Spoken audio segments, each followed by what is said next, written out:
নমস্কার। বাংলা সাহিত্য চর্চার গল্প পাঠের আসরে সকলকে স্বাগত জানাই। আজকের গল্প বনফুলের শ্রেষ্ঠ গল্প থেকে বিদ্যাসাগর। শুনতে থাকুন। এ আর এক বিদ্যাসাগরের গল্প, মজার গল্প, হাসির গল্প। শুনতে থাকুন বনফুলের গল্প বিদ্যাসাগর।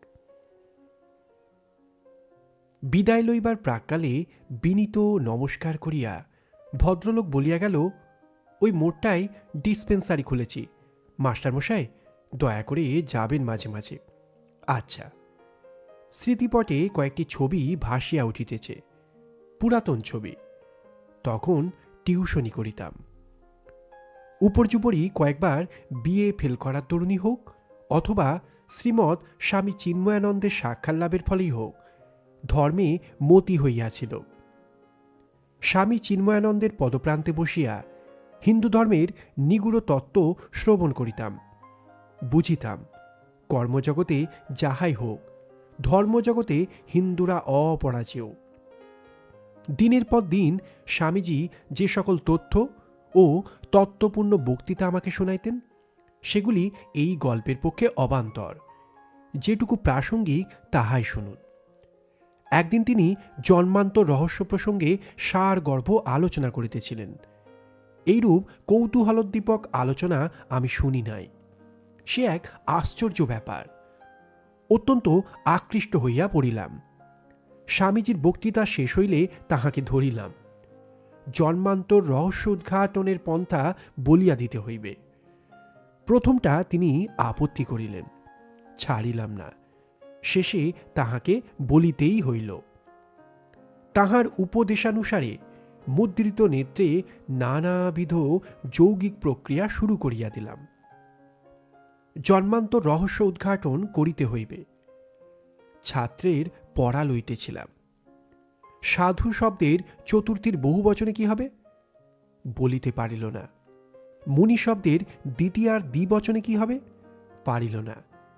নর শব্দের দ্বিতীয়ার এক বচনে কি হবে?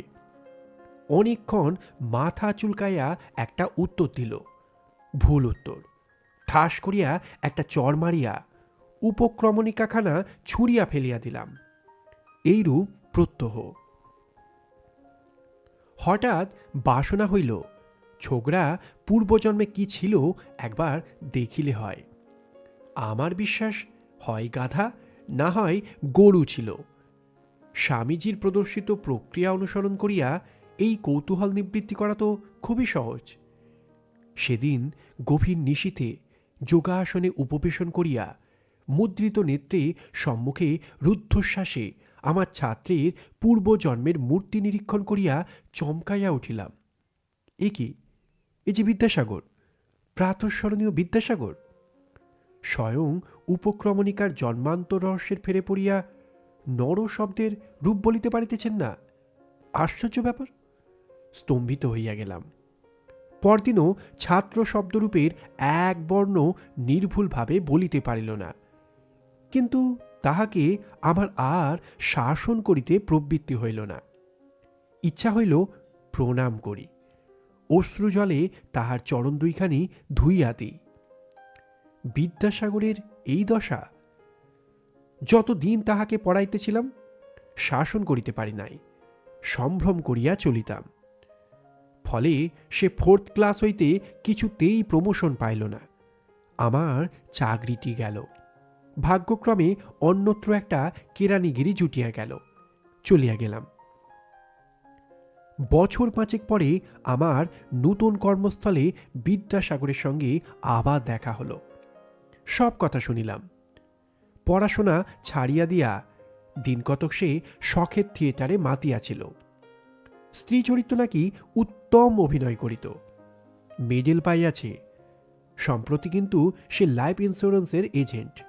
আমি যদি অনুগ্রহ করিয়া তাহার কোম্পানিতে।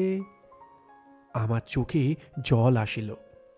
সাধ্যাতীত হইলেও কিছু ইনসিওর করিলাম। আবার আসিয়াছে। চেহারাটা বেশ ভদ্র, ভারী কি গোছের হইয়াছে। বলিল, ইন্স্যুরেন্সের দালালি করিয়া সে কিছুই সুবিধা করিতে পারে নাই।